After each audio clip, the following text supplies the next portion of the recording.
Suddenly, Grendel felt the brave warrior's tight grip again around his arm as Beowulf threw his body across the hall.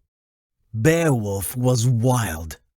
He wanted to destroy Grendel and bring peace again to King Hrothgar and his people. A great noise filled the hall as Beowulf and Grendel fought.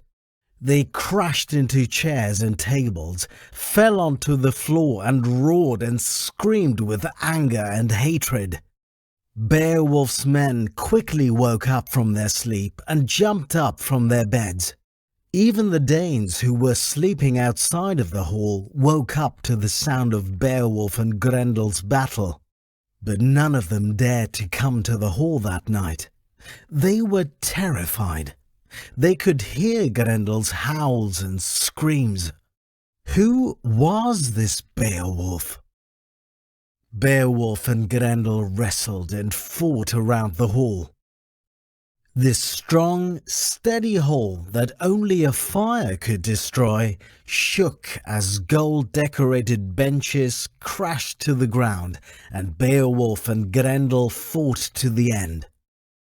Beowulf's men quickly picked up their swords to defend their leader. They wanted to save Beowulf's life. He was in danger. They attacked Grendel from all sides with their swords, but nothing happened. They didn't know that not even the best sword or best blade in Middle-earth could kill Grendel. A magic spell made Grendel safe from any kind of weapon. But something was happening to Grendel's body.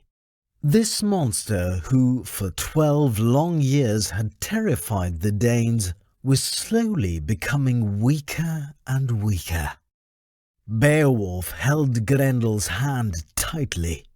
Both hated each other as they looked into each other's eyes. Beowulf started to pull Grendel's arm, and Grendel roared again in pain.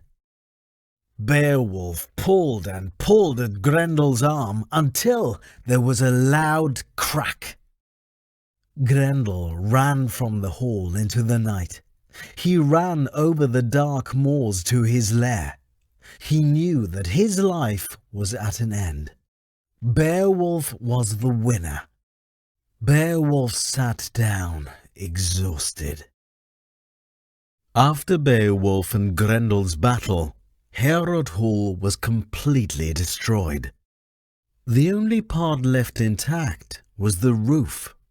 Everything else was broken and torn.